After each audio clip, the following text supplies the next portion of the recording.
नमस्कार, मैं कृष्णा सिंह। आप देख रहे हैं DI फिल्म मेकिंग। आज हम बात करने वाले हैं स्टोरी बोर्डिंग।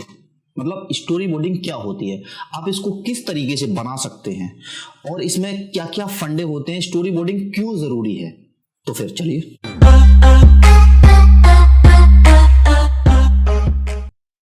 यह है क्लास नंबर 7। सबसे पहले हम ये जानेंगे कि स्टोरी बोर्ड क्या है, इसको मतलब जरूरत क्या पड़ती है बनाने की, क्यों बनाना चाहिए, स्टोरी बोर्ड आपको क्यों तैयार करना चाहिए और इसके बिना काम कर सकते हैं कि नहीं कर सकते हैं। तो सबसे पहले तो यह है कि इसके बिना भी हम काम कर सकते हैं। अगर आपका खुद का स्क्रिप्ट है, खुद आपने सब कुछ लिखा है, स्क्रीन प्ले खुद आपने किया है, सब कुछ खुद आपने किया है, तो आपको जरूरत नहीं है, क्योंकि आपको पता है मुझे कौन सा शॉट लेना है, कौन सा आपको कहाँ लाइटिंग होनी है, क्या होना है। तो आप जो है कैमरामैन को साथ में पहले ही बिठाइए। जब आपकी स्क्रिप्ट हाथ में है तो उसको बता दीजिए कि भैया इस तरीके से, जैसे आप कल का शेड्यूल आपने बना लिया तो आप उससे बोलिए कि देखिए कल मुझे इस तरीके से करना है और यहाँ पे ये शॉट्स रहेंगे, ये एंगल है इस तरीके से और इस तरह की लाइटिंग होगी, वो सब समझ जाएगा। ठीक है, तो आप बिगर स्टोरी बोर्डिंग की भी आप काम कर सकते हैं, लेकिन सब कुछ आपका होना चाहिए। स्क्रीन प्ले आपने किया हो, स्टोरी आपकी हो, डायलॉग वगैरह जितना भी सब कुछ होता है वो सब कुछ आपने किया हो, तो आप जो है बगैर स्टोरी बोर्डिंग के काम कर सकते हैं। अब स्टोरी बोर्डिंग पे आते हैं कि इसके फायदा क्या क्या है, स्टोरी बोर्डिंग क्यों हमारे लिए जरूरी है। तो देखिए, स्टोरी बोर्डिंग एक वो क्रिया है कि जैसे आपने स्क्रिप्ट तैयार कर ली, स्क्रिप्ट तैयार करने के बाद शूटिंग पे जाने से पहले स्टोरी बोर्डिंग आपको तैयार करनी होगी।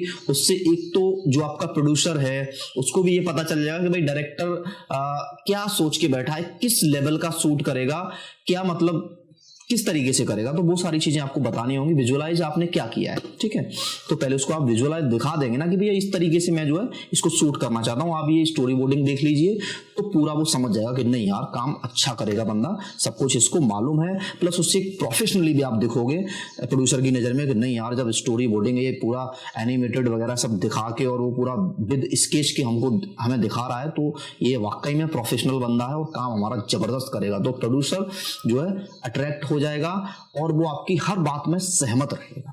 ठीक है, तो अब स्टोरी बोर्डिंग एक तो ये हो गया कि इसलिए भी जरूरी है, और प्लस अब स्टोरी बोर्डिंग आपने कर ली तो कैमरामैन जो होगा आपका उसको बहुत इजी हो जाएगा। वो आपके लिए पहले से ही तैयारी कर चुका होगा, किस तरीके से लाइटिंग करनी है, किस तरीके से ब्लॉकिंग, वो मतलब सोच लिया होगा कि हाँ ये फ्रेम है, उसको मैं इस तरीके से डिजाइन करूंगा, इस तरीके से लाइटिंग करूंगा, इसमें सारी चीजें वो पहले ही सोच चुका होगा। उसके लिए बहुत इजी हो जाएगा, उसको फालतू शॉट्स नहीं लेने पड़ेंगे, आपका भी टाइम बचेगा। जहां 2 घंटे लगने वाले हैं आपको सिर्फ 1 घंटे में फ्री हो जाओगे। ठीक है, प्लस आपको भी ये रहेगा कि भैया स्टोरी बोर्डिंग है, हमें फालतू के शॉट नहीं लेने हैं, फालतू टाइम वेस्ट नहीं करना है, जितना हमें जरूरत है उतना ही लेना है। लेकिन अगर लोकेशन के हिसाब से या फिर मतलब बाकी का वहां का जो आप माहौल देख रहे हैं वहां के हिसाब से लग रहा है कि नहीं यार एक ही एक्स्ट्रा शॉट, ये मास्टर ड्रोन शॉट ले लिया जाए तो मजा आ जाएगा, फर्स्ट में हम इसको लगाएंगे, स्टोरी बोर्डिंग में नहीं है लेकिन फिर भी अगर इसको हम लगाएंगे तो मजा आ जाएगा, तो आप वो शॉट ले लीजिए, उसको एक्स्ट्रा शॉट बोलते हैं। एक्स्ट्रा शॉट जैसे आपने ले लिया उसको रख लीजिए, तो आप उस शॉट को एक्स्ट्रा शॉट के तौर पे रख लिया और फिर उसको आप चिपकवाइए तो मजा आएगा। जैसे आप एडिटिंग में उसको लगवाएंगे तो आप लगेगा कि नहीं यार मजा आ गया। तो इस चीज को भी थोड़ा सा ध्यान में रखिए, अगर एक्स्ट्रा शॉट में कुछ स्पेशल मिल रहा है तो आप एक्स्ट्रा शॉट जो है लीजिए। ठीक है, तो ये चीजें हो गई। अब आपको मैं थोड़ा प्रैक्टिकली स्क्रीन पे दिखा के समझाता हूं ताकि पूरा आपकी समझ में आ जाए कि किस तरीके से कैमरा मूवमेंट करेगा, किस तरीके से आप जो है बनाएंगे, किस तरीके से मतलब उसमें सारी स्टोरी बोर्डिंग डिजाइन होगा और किस तरीके से आप स्टोरी बोर्डिंग खुद बना पाएंगे और खुद जो है दूसरे को समझा पाएंगे, खुद समझ पाएंगे। ठीक है, तो फिर मैं आपको चलिए थोड़ा सा प्रैक्टिकली बताता हूं। ये जो आप स्क्रीन पे ये पूरा जो देख रहे हैं ये पूरा इसको बोलते हैं स्टोरी बोर्डिंग। ठीक है, तो अब इसमें आप देख रहे हैं कि सीन नंबर 1 लिखा हुआ है, फुल शॉट, शॉट नंबर 1, ये इसमें शॉट नंबर 2 लिखा हुआ है, मिड शॉट लिखा हुआ है और इसमें ये मतलब हाईलाइट्स शॉट्स, ये सारी चीज़ें आप देखिए इसमें लिखा हुआ है।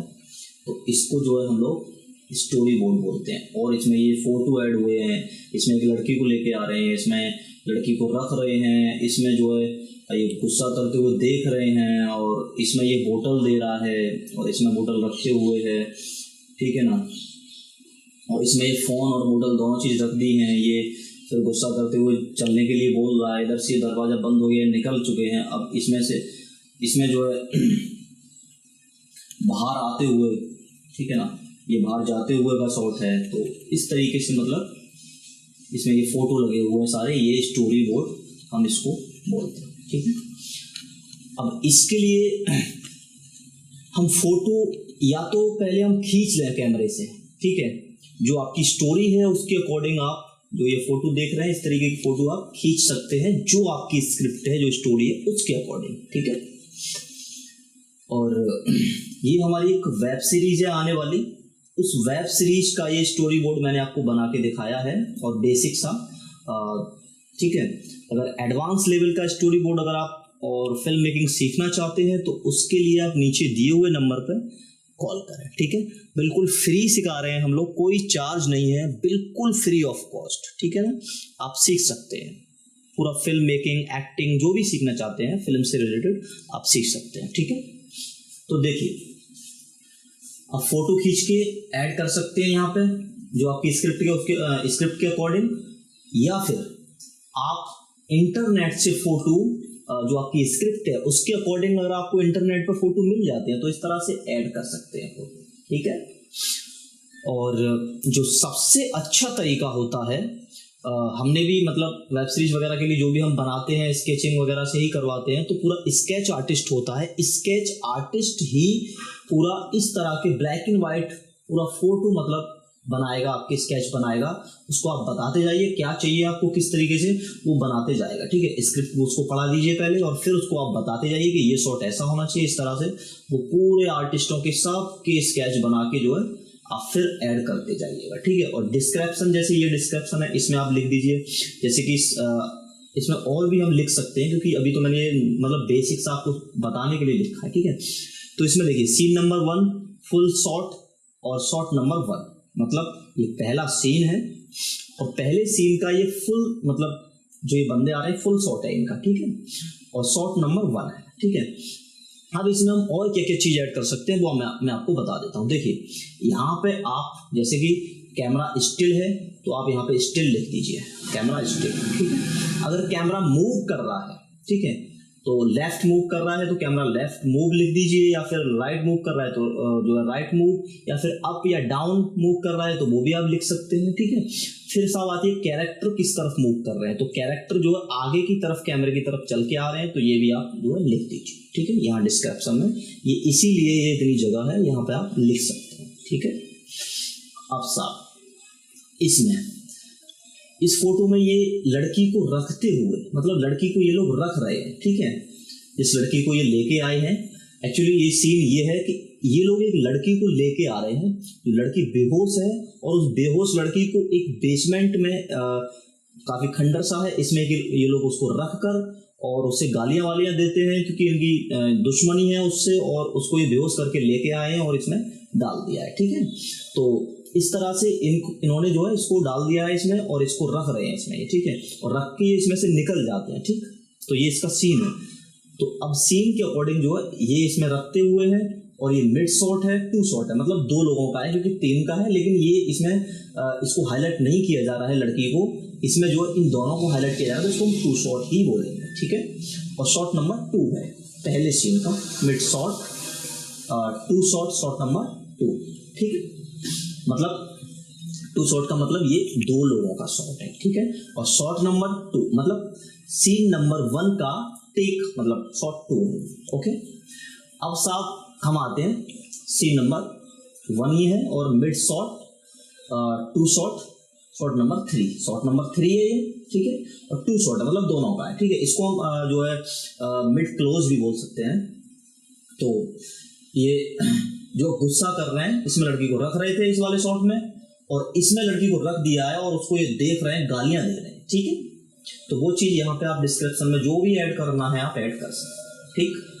अब साहब शॉट नंबर 4 पे आ गए हम, और ये मिड शॉट है, इसको भी हम क्लोज मिड शॉट बोल सकते हैं, सीन नंबर 1 का ही है, और 2 शॉट, ठीक है। तो इसमें ये बोतल दे रहा है, ये वाला कैरेक्टर इस वाले कैरेक्टर को बोतल दे रहा है, ठीक है। तो ये बोतल ले रहा है उससे, क्योंकि इसने इससे बोतल मांगी है, ठीक।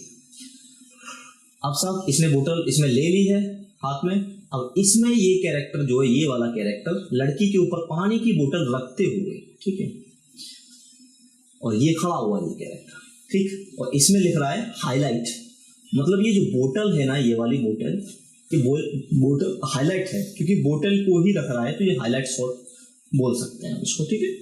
तो ये हाईलाइट शॉट है, शॉट नंबर 5 है ये, ठीक है। इसमें बोतल को रखा है। अब इसमें जो है ये जो मोबाइल है, मोबाइल ये देख रहे हैं, ये मोबाइल रखा हुआ है, ये ब्लैक, और ये बोतल रखी हुई है ये। तो अब इसमें मोबाइल भी रख दिया है इसने, ये दोनों का हाईलाइट शॉट है, मोबाइल और बोतल का, ठीक है। ये सारी चीजें आप डिस्क्रिप्शन में डालिएगा, ओके। अब साहब इस वाले शॉट पे आते हैं। ये शॉट नंबर 7 है, मिड शॉट है, और इसमें जो है ये गुस्सा करते हुए बोल रहा है चलो, मतलब ये बोल रहा है कि इसमें से निकल के चलो, ठीक है। तो ये निकलने के लिए बोल रहा है इसमें से, ठीक है। अब इसके बाद ये निकल गए, दरवाजा जो है बंद हो गया, ठीक है। इसमें दरवाजा बंद हो गया, ये भी हाईलाइट शॉट है दरवाजे का, ठीक है ना। अब दरवाजे से ये कैमरा मूव करते हुए इस तरफ से इस तरफ लड़की की तरफ जाएगा, जो लड़की मतलब पड़ी हुई है, ठीक है। तो ये हाईलाइट शॉट है। अब इसमें मूविंग शॉट जो आप लिख सकते हैं इस तरह से होगा। फिर उसके बाद में फिर वो लड़की के ऊपर जो कैमरा जाएगा, वो लड़के वाला फुटेज यहाँ पे ऐड कर दीजिएगा, क्योंकि मैं आपको बेसिक बता रहा हूँ। अगर आप एडवांस लेवल से सीखना चाहते हैं तो आप जो है हमारे पास फ़ोन कीजिएगा, नीचे दिए हुए नंबर पर कॉल कीजिएगा। हम आपको बिल्कुल free of cost advance level की फिल्म मेकिंग या फिर एक्टिंग, फिल्म से रिलेटेड जो भी कोर्सेज हैं हम आपको फ्री कराएंगे, एकदम फ्री, ठीक है ना। तो देखिए अब आगे बढ़ते हैं। ये वाला शॉट, इसमें ये लोग बेसमेंट से निकल के जा रहे हैं, ठीक है। ये निकलने का शॉट है इनका, क्योंकि ये काफ़ी लंबी चौड़ी गली है इसकी बेसमेंट की, तो इस बेसमेंट से ये लोग निकल के जा रहे हैं, ठीक है। ये फुल शॉट है, इसमें फुल शॉट डला हुआ है, और कैमरा जो है फ्रंट से लगा हुआ है इनके, ठीक है। फ्रंट शॉट और फुल शॉट, मतलब ये सारी चीज़ें जो आप ऐड कर सकते हैं। और स्टिल शॉट है, कैमरा हिल डुल नहीं रहा है, इसमें मूव नहीं कर रहा है, स्टिल शॉट। जैसे आप स्टिल शॉट इसमें ऐड कर दीजिए, शॉट नंबर 9 है, ठीक है। तो ये सारी चीज़ें आप ऐड कर दीजिएगा, ठीक है। तो इस तरह से आपका एक बेसिक सा स्टोरी बोर्ड तैयार हो चुका है, ठीक है। तो इस तरह से जो आप स्टोरी बोर्ड कर सकते हैं। इससे क्या है, एक तो आपके टाइम की बचत होती है, और दूसरा क्या है कि आपका खर्चा भी काफ़ी बचता है, क्योंकि टाइम बचेगा तो खर्चा भी बचेगा, ठीक है। तो स्टोरी बोर्ड आप बनाओ, अच्छी बात है, और फिल्म के लिए तो बहुत ज़रूरी है, ठीक है। अगर आप कोई छोटा मोटा प्रोजेक्ट कर रहे हैं, शॉर्ट फिल्म वगैरह, तो उसके लिए कोई इतना ज़रूरी नहीं होता है कि आप जो है स्टोरी बोर्ड बनाइए, ठीक है। लेकिन अगर आप फिल्म बना रहे हैं तो आपको स्टोरी बोर्ड बनाना ज़रूरी है, ठीक है, फीचर फिल्म के लिए। तो आपका ये स्टोरी बोर्ड कंप्लीट हो चुका है, ठीक है। बाकी का हम मिलेंगे आपको नेक्स्ट क्लास में, तब तक के लिए नमस्कार। अगर आप अपनी फिल्म के लिए फाइनेंस कराना चाहते हैं, या फिर प्रोड्यूस कराना चाहते हैं, या फिर अपनी आधी अधूरी फिल्म को कंप्लीट कराना चाहते हैं, या फिर पोस्ट प्रोडक्शन कराना चाहते हैं, या प्री प्रोडक्शन कराना चाहते हैं, या फिर फिल्म मेकिंग कराना चाहते हैं, या फिर आप free practically film making course सीखना चाहते हैं, या फिर फ्री प्रैक्टिकली एक्टिंग क्लासेस सीखना चाहते हैं, तो कांटेक्ट नाउ।